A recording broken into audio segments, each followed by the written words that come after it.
शासनपति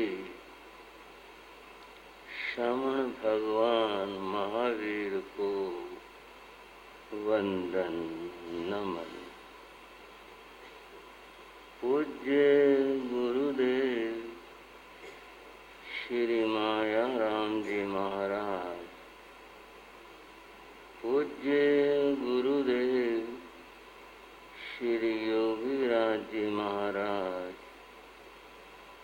पूज्य गुरुदेव श्री राम कृष्ण जी महाराज, सभी गुरु भगवंतों को वंदन नमन।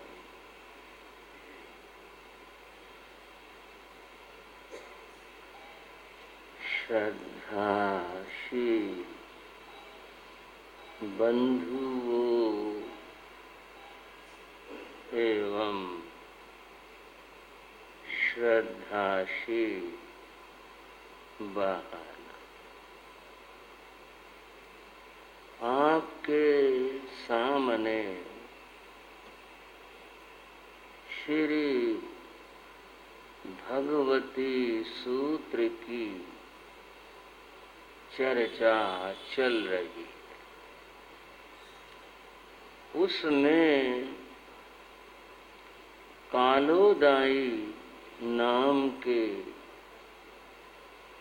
एक सन्यासी का जिक्र चल रहा है, जो भगवान के पास आया था अपने मन में बहुत सारे प्रश्न लेकर। भगवान उसके प्रश्नों का समाधान करते। उसमें जो प्रधान बात थी वह कर्म की बात थी। भगवान ने कर्म कैसे आते हैं और आत्मा से उनका बंध कैसे होता है, यह है उदाहरण देकर उसे समझाया। आप श्रावक श्राविकाओं को ये सभी चर्चा जो सुनाई जा चुकी है ख्याल में होगी, ध्यान होगा। अब बात चल रही थी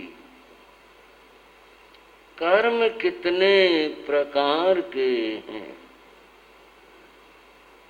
कर्म 8 प्रकार के। इन 8 प्रकार के कर्मों को 2 भागों में बांटा गया। पापक कर्म और पुण्य कर्म। कहा गया अशुभ है पापस्य, शुभ है पुण्य से। जो अशुभ कर्म है वे पाप कर्म है, जो शुभ कर्म है वे पुण्य कर्म है। पाप और पुण्य की इस चर्चा में मैं आज थोड़ी सी बात पुण्य कर्म के विषय में करूंगा। पुण्य शब्द का अर्थ क्या होता है? पुण्य शब्द की व्याख्या करते हुए बताया, पुनाति आत्मानम, जो आत्मा को पवित्र करे, पूयते अनेन,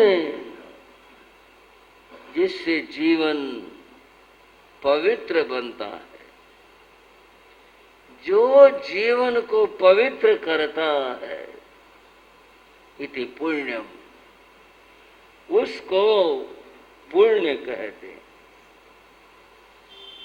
बंधुओं,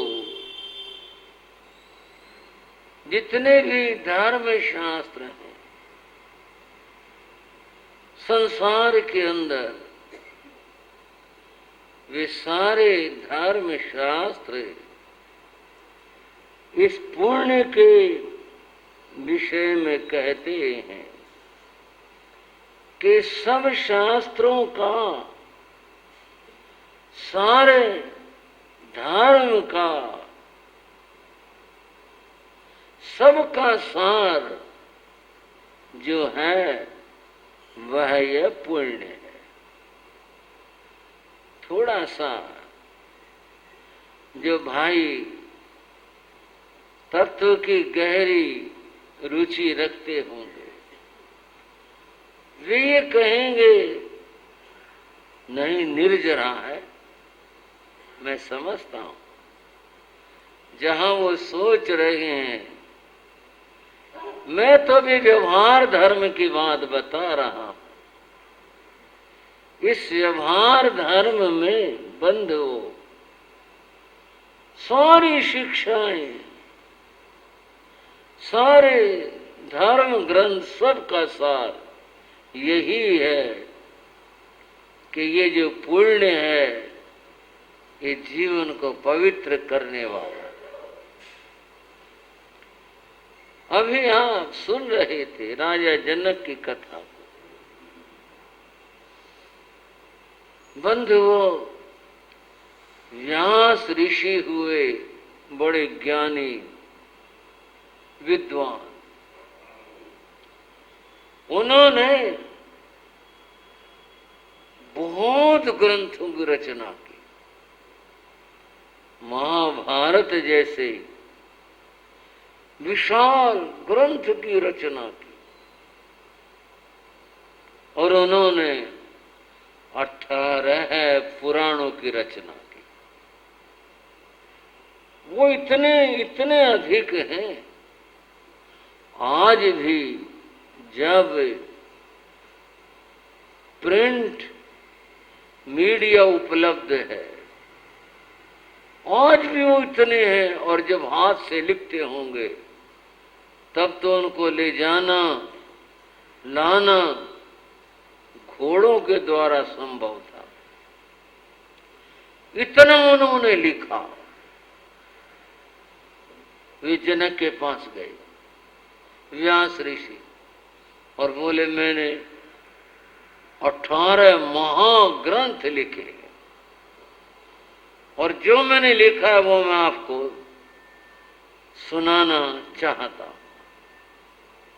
बहुत अच्छी बात है ऋषिवर, आप इतना महान कार्य करके और मेरे को इस अवसर देने के लिए आए, आपका धन्यवाद। पर ये बताओ समय कितना लगेगा? बोले 18 साल लगेंगे। भाइयों, 18 पुराण सुनाने में 18 वर्ष लगेंगे।